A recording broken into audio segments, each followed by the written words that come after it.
My name is Jessica, and at 32 years old, my family hurt my child and expected me to stay silent. Instead, I took her to the hospital, pressed charges, and ended their perfect lives. If you have ever felt betrayed by the people who should have been your biggest supporters, let me know where you are watching from. Sophie, my daughter, is 8 now. She's healthy and thriving, and she doesn't recall much from that day. 3 years ago. The doctor stated that her youthful age helped her with memory suppression. I am grateful for that mercy, even if I will never forget a single moment. Because context is important, let me start from the beginning. My family has always used a golden child approach. My older sister Isabel was the crown jewel. She married Adrienne Larone, a corporate lawyer, had 2 children, and lived in a beautiful suburban home with a pool. Meanwhile, at 24, I became a single mother after my ex-boyfriend abandoned me the moment I told him I was pregnant. I worked 2 jobs to keep our tiny apartment, got my nursing degree with night classes, and raised Sophie on Resolve and microwave dinners. My parents made their preferences obvious, with 1,000 little cuts. Isabel's children received savings bonds for birthdays, and Sophie received $10 gift cards. Isabel's family was prominently featured in Christmas photos with Sophie and I positioned at the frame's edge. My mother would groan whenever I described my difficulties with childcare, but she would drop everything to babysit Isabel. I persuaded myself it did not matter. Sophie had me. I had her. We were sufficient. However, youngsters did notice things. Sophie began to question why Grandma usually hugged her cousins longer. Why did Grandpa play games with Julian, Elena, and Lucas, yet seldom talk to her? I made excuses because I wanted her to have a family other than simply myself. That July Sunday began as any other compulsory family gathering. My dad was cooking in the backyard. My mother was obsessing over Isabel's delicious potato salad. Adrienne was preaching about interest rates to anyone who would listen. The kids were racing through the sprinklers, yelling with a delight that only children can have. Sophie was being very good. She'd always worked especially hard at these meetings, as if she could earn their love via flawless behavior. She shared her toys without complaining. When Julian grabbed her favorite plastic unicorn, she said, "Please and thank you." She even complimented my mother's clothing, prompting a distracted pat on the head. Then something happened. Elena, who is 9 and has inherited Isabel's cruel streak, decided she wanted Sophie's cupcake over her own, which sat untouched on her plate. Sophie's cupcake, particularly. Sophie had been saving it, eating her sandwich first, as I taught her. Sophie moved her plate back as Elena went for it. "That's mine," Sophie remarked gently. "You have your own." Elena's face flushed. She grabbed the platter nonetheless. Sophie held on. The plate flipped, and chocolate frosting sprayed across Elena's white sundress. Everyone fled due to the screams. Isabel emerged first, snatching up Elena as if she had been attacked by wolves. "What did you do?" She sprang at Sophie with such ferocity that I moved between them. "It was an accident," I stated confidently. Elena tried to take Sophie's cupcake. "And now you're calling my daughter a liar," Isabel said, her voice as sharp as glass. Elena replied, "Your brat threw food at her." "That's not what happened. I maintained my tone. I watched the whole thing," my mother said, already siding with Isabel before hearing the entire story. "For heaven's sake, Jessica, can't you control your child? Look at Elena's dress. That's ruined. It's frosting. It'll wash out." I glanced to Sophie, who was transfixed with horror. "Honey, go inside and wash your hands," my father yelled across the yard. "She's not going anywhere until she apologizes." He'd arrived with his beer and his habitual scowl, which he saved for me and Sophie. "Dad, she doesn't need to apologize for defending her own food." He jabbed a large finger at me and said, "Don't talk back to me. You've raised her with no discipline, no respect. She's going to apologize right now, or I'll teach her some manners." Something icy slid down my spine. "You're not teaching her anything. We're leaving." I reached for Sophie's hand, but Isabel grabbed my wrist. "You always do this. You can't just leave every time your kid acts up. She needs to learn consequences." "Let go of me." I wrenched my arm free. My father moved faster than I imagined for someone his size. He grasped Sophie's shoulder before I could respond. She yelped in agony as his fingers dug in. "Dad, please stop." I tried to pull Sophie away, but my mother grabbed my other arm. "Let him handle this," she screamed. "You clearly can't." "Handle what? She's 6 years old," I screamed, straining against my mother's grip. Isabel had stepped behind me and pinned my arms back. My father dragged Sophie towards the home. She was crying and pleading for me, and I was struggling with everything I could muster, but my mother and sister were stronger together. Adrien merely stood there, watching with his phone out, most likely recording for eventual legal protection. "Your trashy little thing needs to learn manners," my father said aloud. He struggled with his belt buckle, releasing the leather off his waist. Pure horror flooded my system. "No, Dad. Please stop." He raised the belt. Sophie received the first strike across the back. She yelled. I felt something snap inside my chest, something fundamental and irreversible. The second strike struck her legs. She tried to cuddle up in a ball, still crying for me. "Stop it! Stop it!" I was kicking, biting, and doing anything I could to break free. My mom slapped me across the face.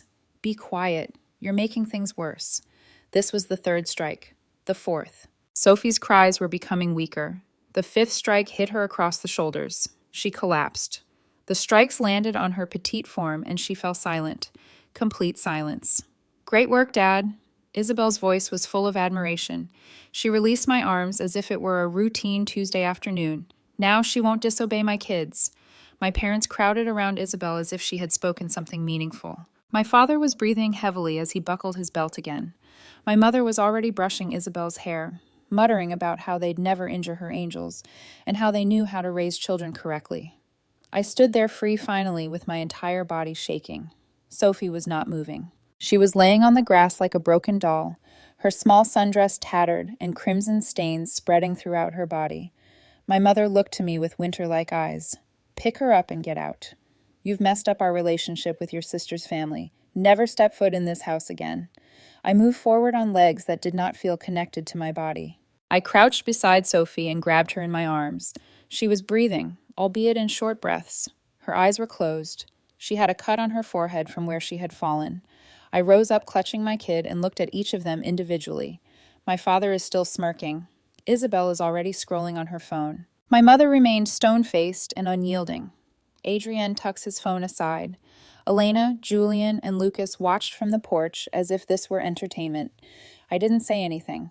I carried Sophie to my car, carefully fastened her into her car seat, and drove straight to St. Mary's Hospital. The ER doctor took one look at Sophie and summoned a full trauma team. In minutes, we were besieged by nurses, pediatric specialists, and a social worker. They cut off her dress. They documented every mark, bruise, and welt on that belt. Someone counted 12 different impact sites. Sophie's injuries were photographed by a nurse who was overcome with emotion. She repeatedly apologized to me, as if capturing the evidence made her culpable. I squeezed her shoulder and assured her that she was assisting us. Every photograph she took was another nail in my father's coffin. Dr. Helena Fisher, the attending physician, walked me to the corridor as the team continued their assessment. She was younger than I imagined, around 37, with piercing eyes that missed nothing. "Your daughter has significant trauma," she stated simply. "Apart from the evident contusions and lacerations, I am concerned about internal problems. She suffered a concussion as a result of the impact to her head from falling. We need a CT scan to rule out any bleeding or swelling in her brain. We're also looking for renal injury and internal bleeding from the hits to her torso." My kneecaps buckled. Dr. Fisher grabbed my elbow and guided me to a chair. "I need you to stay strong for her," she added firmly. "Sophie needs to know you're here fighting for her. Can you do that?" I nodded and forced oxygen into my lungs. "Yes, whatever she needs." "Good. Now, I need complete honesty from you. Has this happened before? Any previous injuries or episodes of physical discipline from family members?" "My father has always been rough around the edges," I confessed, the words tasting like ash.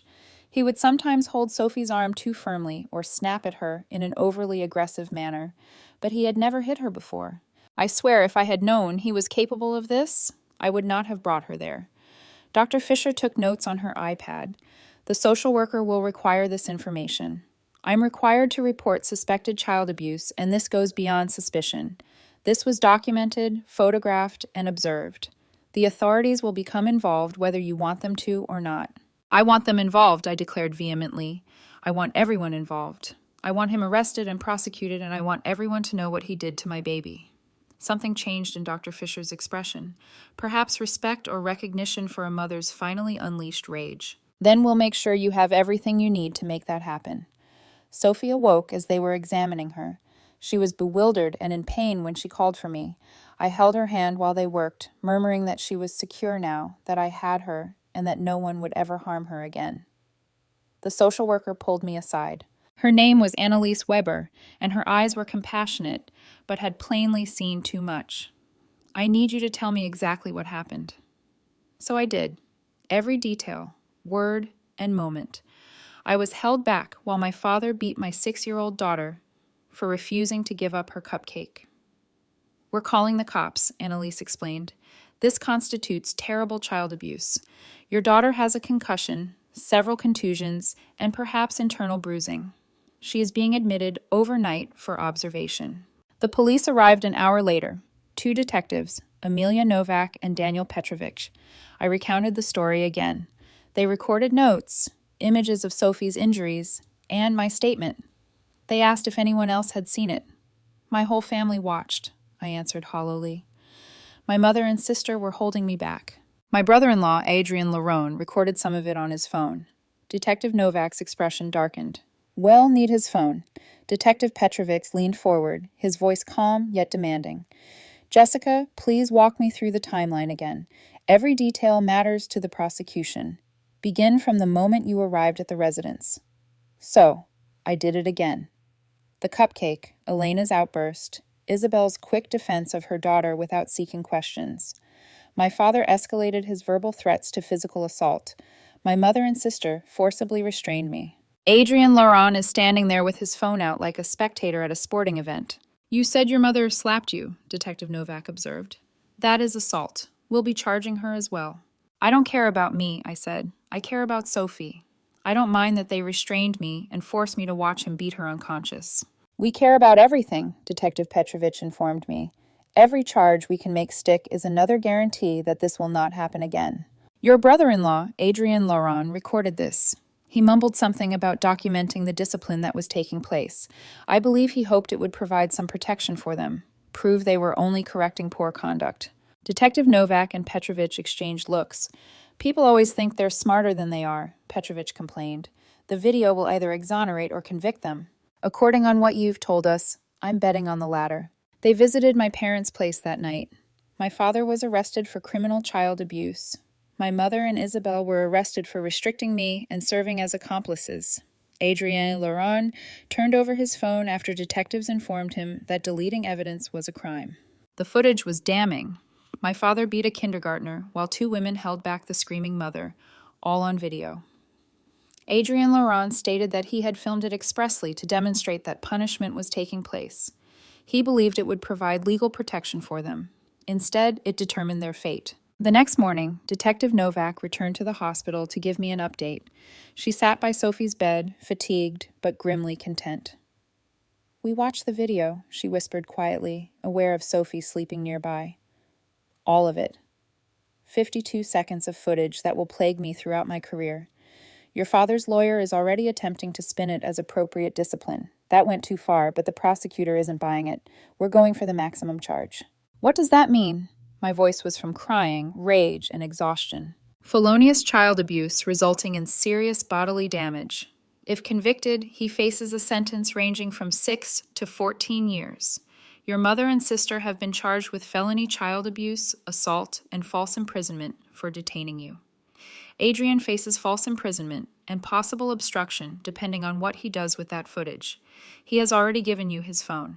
"He did, however," she continued. "We're looking into whether he uploaded or provided the footage to anyone. If he shared it with family members or attempted to use it to justify what occurred, he might face extra penalties." Detective Novak took out her notes. "I also want to ask you some unpleasant questions regarding your family history. Has your father ever been violent? Have there been any domestic violence incidents? Is there any history of aggression?" I reflected on all of my childhood memories. He punished us as children, but nothing compared to what he did to Sophie. He was often angry and yelling. He threw objects when he was angry. Plates, tools, whatever was available. He smashed a hole in the wall once when Isabel arrived home after curfew. When I was 16, he gripped my wrist so hard that it left bruises, and I spoke back to him. "Has anyone reported these incidents?" "No. My mother was always smoothing things out. She said he had a temper, but he didn't mean it, that he had worked hard and earned respect. Looking back, she was helping him, making excuses, and sheltering him rather than protecting us. Detective Novak scribbled swiftly. This pattern of activity supports our case. It demonstrates that this wasn't a unique incident. It is who he is. The district attorney will want to conduct a more formal interview with you regarding this background. Whatever you need, I replied. I will testify. I will give depositions. I'll stand in front of a jury and tell them everything if it's necessary. It might come to that, she cautioned. Defense lawyers may be ruthless. They will try to portray you as a bitter daughter, claim you're exaggerating due of previous family issues. They'll claim Sophie was out of control and need correction. Can you handle that? I gazed at my daughter, small and shattered on the hospital bed, with machines monitoring her vitals and bandages covering her wounds. I can handle anything if it means protecting her. But I wasn't finished. Arrests were only the beginning. While Sophie slept in her hospital bed, I made phone calls. I called my boss at the hospital where I worked and said that I needed to take family leave immediately. I called my landlord and informed him that I would be moving. I contacted Beatrice Marrow, a lawyer who specializes in family law and victim advocacy. Before calling Beatrice, I spent an hour researching attorneys on my phone while sitting next to Sophie's bed. I read reviews, looked up case histories, and looked for someone who was known for being utterly merciless when it came to safeguarding victims. Beatrice's name kept recurring. She had successfully sued the entire school district for failing to safeguard a pupil from abuse. She'd bankrupted a daycare center whose employees had concealed injuries. She didn't only win cases. She annihilated those who harmed children. Her consultation charge was $220, which I didn't have, but I was willing to max out every credit card I had if necessary.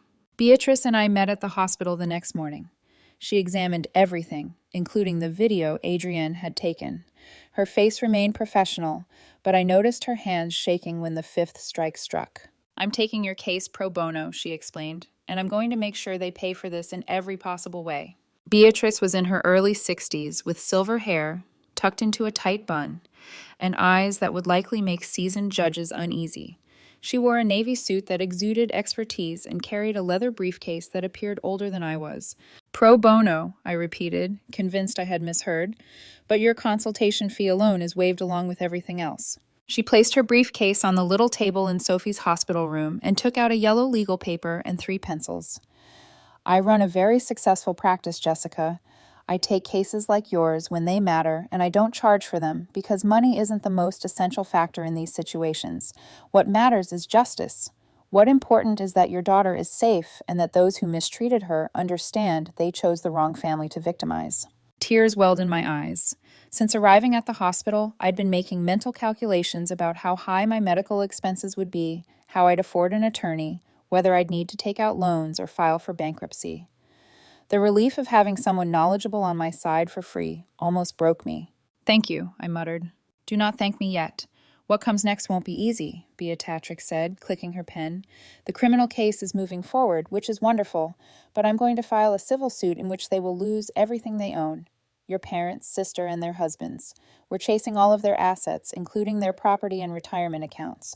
They'll wish that the criminal charges were the worst thing that happened to them. How does that work? Can we sue while the criminal trial is ongoing? Absolutely. Criminal and civil cases go in simultaneously. The criminal case establishes guilt and prison sentence. The civil lawsuit establishes financial liability and reimbursement for damages. We will use the criminal conviction to strengthen our civil case, Beatrice explained, but we do not need to wait for it. She began writing on her legal pad. Tell me about their financial position. Do your parents own the house? Yes, it is paid off. They purchased it 28 years ago. It's probably worth approximately $450,000 currently. Good. That is an asset we can pursue. Your sister and her husband own a house with a mortgage. Adrienne made a solid living as a business lawyer. I don't know their actual financial situation, but they live comfortably. Private schools for the kids, new cars, and country club membership. Even great people with assets have something to lose, Beatrice wrote quickly. This week, I'll file a restraining order to keep them away from you and Sophie. Then comes a legal lawsuit for assault, battery, intentional infliction of emotional distress, and negligent supervision. We will identify all 4 of them as defendants. Negligent supervision, I repeated. Your sister and Adrienne let their children be present during a brutal assault. They exposed their children to trauma. That is legally actionable. Beatrice looked up from her notes. What age are Isabel's children? 9, 7, and 5. Elena, Julian, and Lucas. Aged enough to be traumatized. They are young enough to require long-term therapy, which your family incidentally caused. I will urge that CPS evaluate Isabel's suitability as a parent. The notion of Isabel being subjected to the same scrutiny she'd always avoided gave me a wicked delight. She had spent years presenting herself as the ideal mother, the model parent. She'd have to answer for condoning child abuse in front of her own children. While Sophie healed for a week, Beatrice obtained a restraining order against my parents, Isabel and Adrienne. She brought a civil complaint for assault, battery, emotional distress, and intentional infliction of emotional harm. She filed formal complaints with Child Protective Services regarding Isabel's suitability as a parent, considering that she had condoned child abuse in front of her own children. Sophie's hospital stay lasted 6 days. The CT scan revealed cerebral enlargement, but fortunately no hemorrhage. Her kidneys were bruised, but otherwise functioning correctly. The doctors kept her under surveillance, administering pain medicine and monitoring her neurological responses. On day 4, she was alert enough to watch cartoons and eat applesauce. By day 6, she was requesting to return home. I seldom left her side. I slept in a fold-out chair given by the hospital, waking up only when a nurse arrived to check my vitals or administer medication. My boss, a lovely woman named Francisca, sent me a care package containing snacks, a blanket, and a message encouraging me to take as much time as I needed. Coworkers donated their PTO hours so that I wouldn't lose money. The nursing community cares for its own. On the 4th day, my phone began ringing with unexpected numbers. I ignored them until I received a voicemail from someone claiming to be my Aunt Monica, my mother's sister. Jessica, honey, this is Aunt Monica. I just learned about what happened, and I'm completely terrified. Your mother contacted me from jail to ask for aid with bail, and when she explained why she was arrested, I hung up. I want you to know that I am entirely on your side. If you need anything, money, a place to stay, or someone to watch Sophie, call me. What they did is unforgivable. I saved the message. Then I rescued the 3 others from relatives who had learned about the arrests and were taking sides. My father's brother, Uncle Stefan, left a note saying, "My brother had always been a bully, and he wasn't surprised it had escalated to this." My cousin, Ailey, Isabel's age, said she'd testify about how my parents had always preferred Isabel over me. Family splits occur along fault lines, and it appears that my father's aggression was one of them.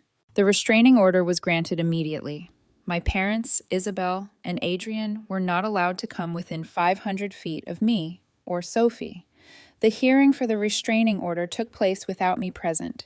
Beatrice handled the situation with the judge while I stayed at the hospital with Sophie, but she called me later to let me know how things turned out.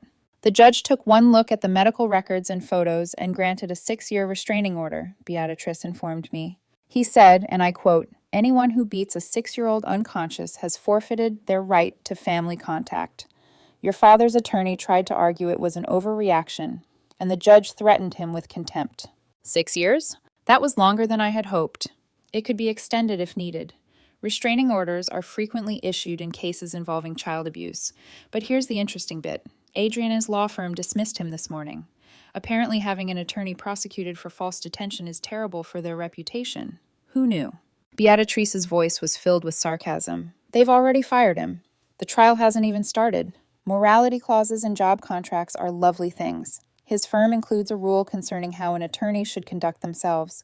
Being arrested and charged with facilitating child abuse qualifies. He's been legally terminated. Thus, his income has reduced to 0. I felt a flash of fierce ecstasy. Good. Things get better, she continued. Isabel's country club became aware of the incident and terminated her membership. Apparently, other members have threatened to leave if she is allowed to stay. She has also been asked to step down from the PTA at her children's school. How do you know all of this? I asked. I have a paralegal that is excellent at obtaining information. Also, your sister made the mistake of posting a diatribe about being persecuted on Facebook, which turned out about as well as you'd anticipate. People began circulating news articles about the arrests. She's been receiving death threats. I should have felt awful about it. Perhaps the old Jessica would have, but the new Jessica, who had witnessed her daughter's beating, couldn't feel any sympathy. Is she in danger? I doubt that the threats are serious. Only keyboard warriors, but she's locked down her social media, which suggests she's beginning to realize the repercussions of her conduct. The criminal trial proceeded extremely quickly, taking only 10 months from arrest to trial, which is unusual for felony cases. The video footage and the blatant nature of the crime sped up the process. My father pleaded not guilty, stating that he was only disciplining an unruly youngster. His lawyer attempted to argue for parental rights and traditional discipline. The prosecution, led by Associate District Attorney Katerina Vogel, dismantled that defense. She was a woman in her 40s with a steel spine and a special goal to combat child abusers. When she was young, her own brother perished as a result of parental violence. According to courthouse chatter, the defendant is not the child's parent, Vogel stated during opening remarks. He is the grandfather. He has no legal right to punish this child. Even if he did, 12 hits with a leather belt that caused unconsciousness, concussion, and serious bodily injury is hardly discipline. It's an assault. It's a battery. It is a crime. The jury was given the video. Several members clearly reacted. A woman covered her mouth. A man in the back row shook his head repeatedly. Sophie's screams rang through the courtroom speakers, and 2 jurors wiped their eyes. I testified on the 3rd day. The defense counsel, Victor Schumann, who appeared to regret taking on this case, attempted to present me as an overly dramatic, spiteful daughter. Isn't it true that you've had a rocky relationship with your parents for years? He asked. Yes, I replied honestly. They've always favored my sister over me and treated my daughter as less important than her cousins. And isn't it true you've been looking for a reason to cut them out of your life? No. I kept bringing my daughter around, hoping they'd treat her better, hoping they'd love her the way grandparents should. My voice was rasping. I gave them several chances to be kind to her. They chose cruelty. But you admit there was existing animosity. I admit I was stung by their favoritism. I do not admit that I made up what happened. The video does not lie, Mr. Schumann. You have seen it. Everyone has seen it. My father beat my 6-year-old daughter unconscious while my mother and sister restrained me. That occurred. No amount of implying I'm dramatic alters that truth. Katerina Vogel grinned as I stepped down. The jury deliberated for 90 minutes. Guilty on all counts. When the verdict was read, my father's face turned gray. My mother, who was seated in the gallery, began sobbing. Isabel sat stone-faced beside her, most likely calculating her own trial outcomes. Sentencing occurred 2 weeks later. My father was condemned to 5 years of state jail. My mother and Isabel both received 20 months for their roles. Adrienne received a 9-month sentence and a large fine for false imprisonment. Katerina Vogel had fought for the maximum on all charges. My father received a 5-year term because the judge recognized his age and lack of past criminal record. However, he made it clear that if it had been up to him alone, the penalty would have been longer. Mr. Bauer, Judge Heinrich Keller said, looking over his spectacles at my father, I have been on this bench for 25 years. I've witnessed a lot of child abuse incidents. What distinguishes yours from many others is the brutality of your attack and your complete lack of remorse. You've demonstrated no accountability or comprehension of the hurt you caused. You blamed a 6-year-old youngster for your own conduct. That tells me you're exactly the type of person who should be in prison. My father attempted to speak, but Judge Keller raised his hand. I am not finished. Your daughter tried to shield her child from you, but you still damaged the youngster. You created a traumatic brain injury. You left permanent scars, and when you finished, you felt proud of yourself. The video captures you smirking at what you had done to an unconscious kindergartner. The judge's voice rose. 5 years in state prison, followed by 8 years probation with mandatory anger management and parenting classes, though I doubt you'll ever be trusted near a child again. My mother and Isabel were convicted simultaneously. Judge Keller was equally tough on them. You two claimed you were trying to prevent the situation from escalating, he said coldly.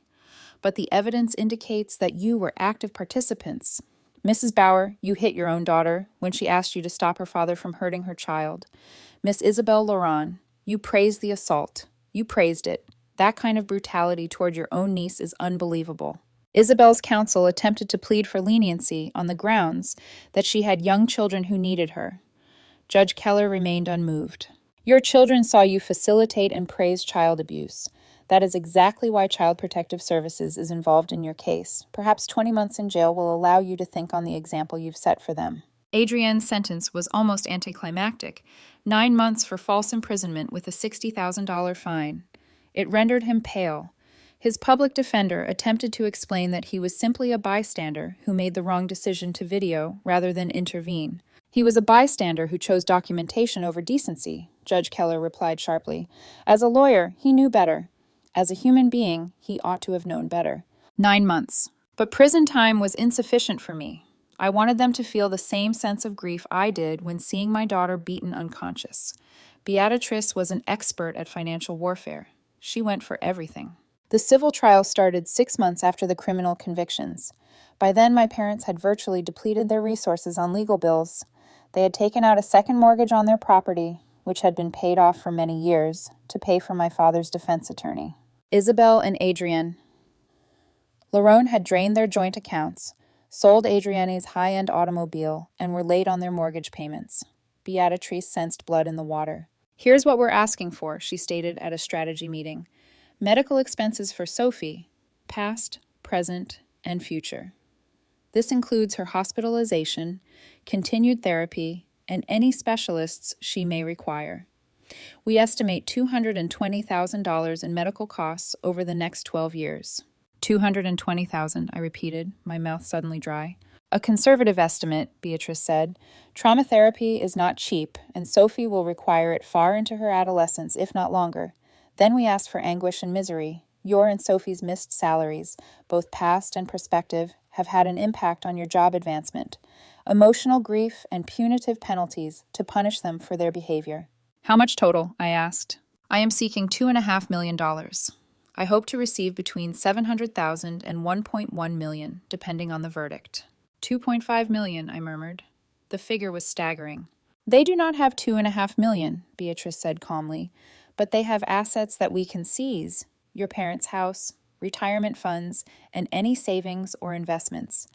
Isabel and Adrienne's home, automobiles, Adrienne's 401k, and Isabel's inheritance from your grandmother. We will take all we can, and if they are unable to pay in full, we will garnish their paychecks for the rest of their lives. The civil trial moved faster than the criminal one. The guilty convictions in the criminal case performed the majority of the work for us. We only had to prove damages, which was simple with medical bills, therapy invoices, and expert evidence. Sophie's therapist, Dr. Matthias Kleen, testified to her ongoing trauma. Sophie has nightmares 3 to 4 times every week, he said. She feels uneasy with older men, especially those that resemble her grandfather. She has to miss school sometimes because of panic episodes. Her trauma will take years of consistent therapy to process. Dr. Fisher testified regarding Sophie's injuries and their long-term effects. The concussion she sustained can have long-term implications on cognitive development. We will not know the full damage for years. The scars on her back and shoulders are permanent. I testified about the financial hardship, the emotional toll, and Sophie's reaction when others raised their voices. Beatrice walked me through every incident, presenting a picture of widespread devastation produced by a single afternoon of violence. The defense argued that we were asking for too much money, that my family did not have such wealth, and that we were attempting to financially destroy them out of spite. They destroyed themselves, Beatrice responded in her closing argument. My client is merely seeking reimbursement for the harm they did. They decided to beat a child. They chose to facilitate and celebrate the beating. They chose to place their own egos over a young girl's safety. They now have to pay for their choices. That is not spite. That is justice. The jury gave us $900,000. Not the full $2.5 million, but enough to bankrupt them. My parents had to sell their home to cover legal bills and the initial civil judgment. A young couple from Italy bought the house they had raised us in, but it was filled with images of Isabel's perfect family. My parents relocated to a tiny apartment in a bad neighborhood. Aunt Monica told me that my mother grieved for days as they packed up to go, talking about how unjust it was, how they'd lost everything for one small error.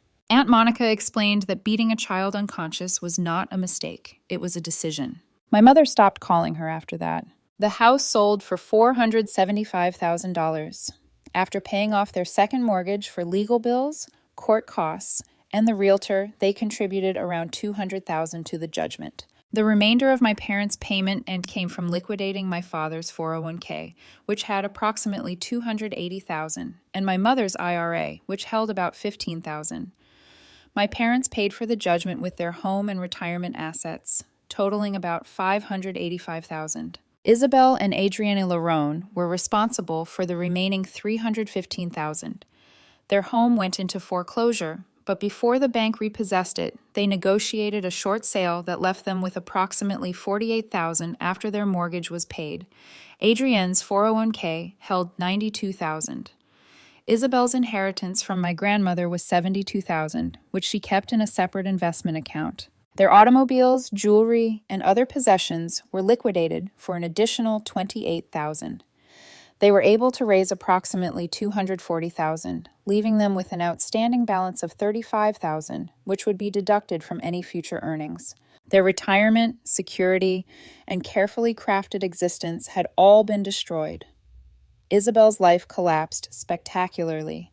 Adrienne Laurent's law firm had already fired him the instant the conviction appeared on his record.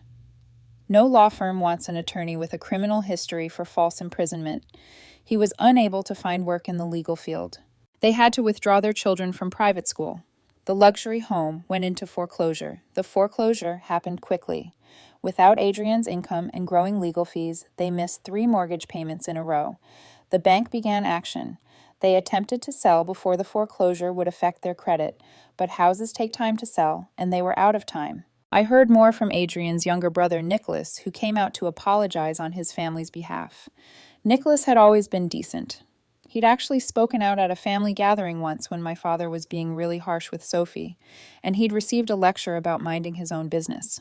They're moving in with Adrienne's parents, Nicholas told me over coffee. His mother and father own a 3-bedroom home in Spain. Adrienne, Isabel, and 2 kids share 1 spare bedroom. It is going to be hell.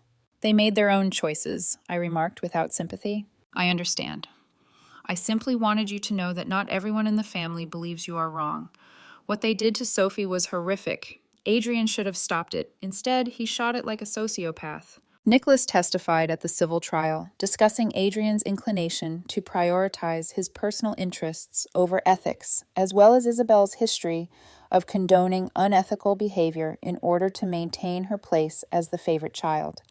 His testimony contributed to the pattern of neglect and brutality that marked my family. Better yet, CPS extensively investigated Isabel. Having your children witness you facilitating child abuse and cheering it on is likely to trigger warning flags.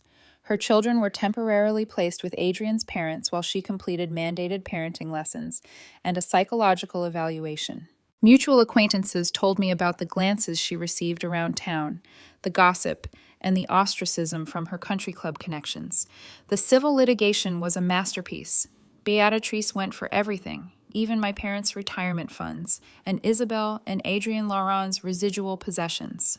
The judgment was $900,000, which included Sophie's medical expenses, therapy fees, my lost wages, pain and suffering, and punitive damages. They couldn't pay right away, but we had legal means to collect. Bankruptcy loomed.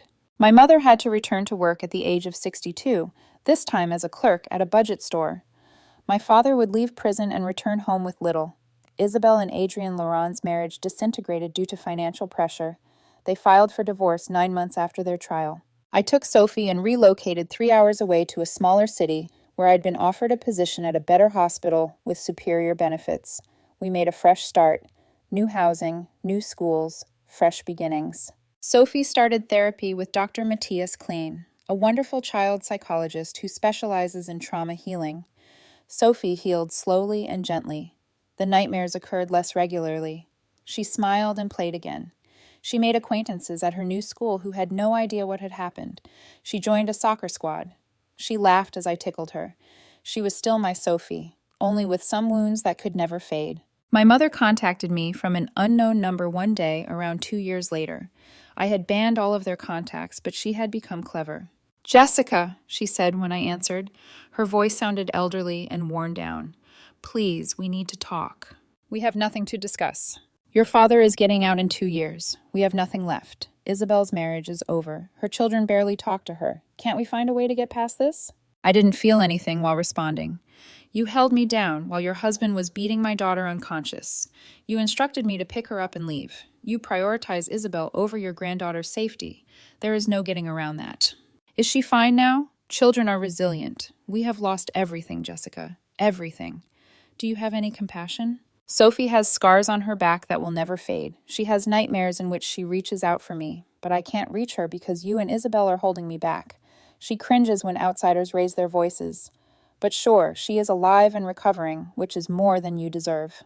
We're your family. You stopped being my family the moment you decided hurting a 6-year-old was acceptable. I paused to ensure she heard every word fully. Sophie is my family. You are merely people who share my DNA. Lose my number. I hung up and blocked the new number. My mother tried to reach out to other relatives. I also shut that down. Anyone who urged that I forgive or forget was promptly gone from my life. I formed a new set of friends who recognized that safeguarding your child is not optional. Isabel attempted to send a letter through Beatrice's office. Beatrice forwarded it to me with a note stating that I did not need to read it. I did it anyway. It was 6 pages of self-pity, blaming me for ruining her life and claiming that what happened was not serious and that I had overreacted. I shredded it without responding. The most pleasant moment occurred approximately 2 years following the incident. I was at a coffee shop near my new job when I ran into Gabrielle, an old family acquaintance. She had attended the cookout, but had to leave early due to another commitment. She had heard everything that transpired afterward. "Jessica, my God," she exclaimed, grabbing me into a hug. "How is Sophie?" "She is good. Very good, actually. Thriving." Gabrielle smiled with real affection. "I'm so happy. I testified at the trial. I told them how your parents always favored Isabel, and how I'd witnessed your father be rough with Sophie at previous parties." "You did?" "Of course. What they did was awful." She gripped my hand. "I also want you to know that no one from our old circle speaks to your family anymore. Last month, your mother wanted to join our reading group, but 3 individuals walked out. She is not welcome anywhere. Neither is Isabel." That truth settled in my chest like warm honey. I hadn't sought that level of social justice, but knowing that their community had turned them away felt appropriate. "Thank you for testifying," I said. "It helped." "I just said the truth," Gabrielle replied. "That's all any decent person would do." Sophie and I are enjoying our lives right now. She is now in 2nd grade, playing soccer and learning to play the piano. Her buddies come over for sleepovers and birthday parties. She continues to meet Dr. Matthias Klein once a month to check in and process things, as she grows and gains a better understanding of what transpired. Sometimes she asks about her grandparents. I keep my responses age-appropriate and honest. "They made some terrible decisions that affected you, so we don't see them anymore. Our goal is to keep you safe." "Do they miss me?" she asked once. "I think they probably do," I responded cautiously. "But missing someone doesn't fix what they did wrong." She thought about it, nodded, and returned to her coloring book. I still have difficult days. Days when I recall those moments in the backyard, when I felt my mother's hands on my arms and heard Sophie scream. On those days, I remind myself of what followed: justice, protection, and the new life I created for us. People occasionally wonder if I regret how hard I pursued my family. The answer is straightforward. Not for 1 second. When it came down to it, they showed me who they truly were. They prioritized harshness over compassion, image over integrity, and convenience over conscience. They harmed my child and asked me to accept it. Instead, I ensured that they recognized their actions had repercussions. Real, long-term, terrible repercussions. My father is imprisoned and has lost both his freedom and his dignity. My mother, who is in her 60s, works for minimum pay and barely makes ends meet. Isabel's ideal existence has been shattered into pieces that she will never fully reconstruct. Adrian's career is over. Every day, they bear the consequences of their decisions. Meanwhile, Sophie and I are creating something wonderful out of the ashes of that dreadful day. We have tranquility, we have safety, we have each other. And to be honest, that is the best form of vengeance. They believed they could break us. They were wrong.